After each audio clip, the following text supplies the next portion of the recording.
Hello, friends. This is Dave Hurwitz, executive editor at ClassicsToday.com, here with the greatest recordings ever.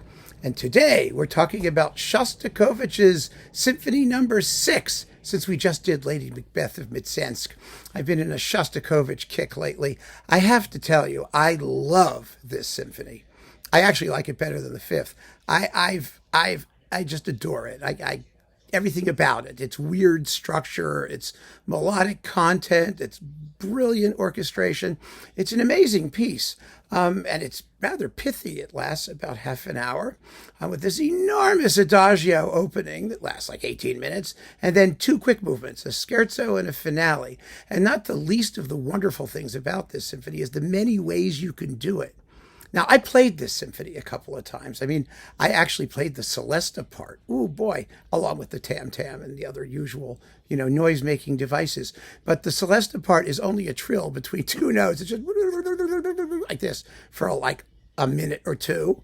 It's sort of it makes your two fingers tired, but that's the entire Celesta part. So I was very happy to do it. And then there's, everything else. Now, what makes this symphony so cool, or one of the things that makes this symphony so cool, is that, as I just mentioned, you can play it a lot of different ways because of its unusual structure. That unusual structure has made it come in for a lot of criticism, and I have no idea why, because it's enormously satisfying.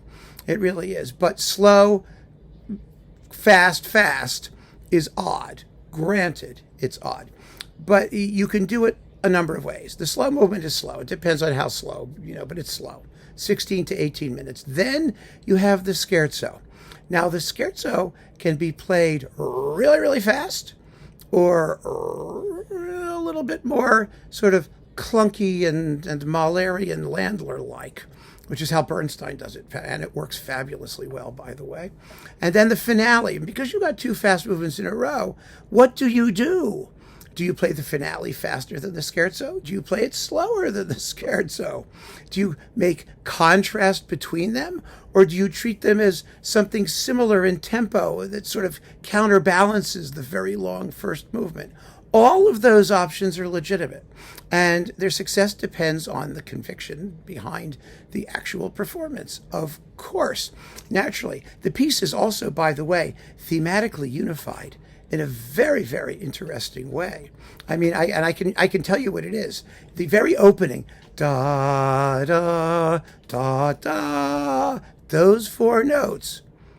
The central section of the scherzo, it comes back, ba ba ba dum, like that. That's the opening of the adagio. I don't know if you've ever noticed that. Give it a listen.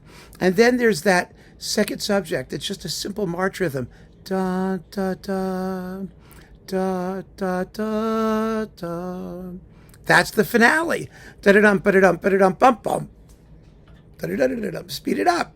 And there are things like that. The more you get to know it, the more fascinating the piece is, and the more you realize that it actually, in spite of its unusual three-movement macros structure, really is a cohesive and organic work that brings some wonderful expressive changes on the basic thematic material. And so I really recommend that you spend some time with this piece. It's going to really impress you. It really does. It's incredibly brilliant. And because it comes between the fifth and the Leningrad, it's kind of like Beethoven's fourth. It just gets neglected because it's like not as big and obvious as some of the other ones. It has subtlety. But wow, what a piece of music. So, which is the greatest recording ever? Well, I mean, there are a couple, of course, but Berglund with the Bournemouth Symphony. Boy, this blew me away when this first came out. This was just before digital recordings came out, and Berglund had done quite a few Shostakovich performances. He did 5, 7, and 10 with Bournemouth, and they were mostly very, very good. But nothing prepared us, first of all, for the intensity of this, and it was coupled with the 11th. An amazing performance of the 11th as well. And it was recorded in stunning sound, and it was never released domestically in the United States. You had to get it as an EMI import, which meant decently pressed on heavy vinyl with just gorgeous engineering. I mean, I played the thing to death.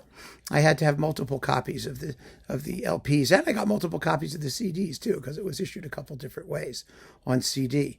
It's an amazing performance. First, it has an extraordinarily slow and intense opening adagio.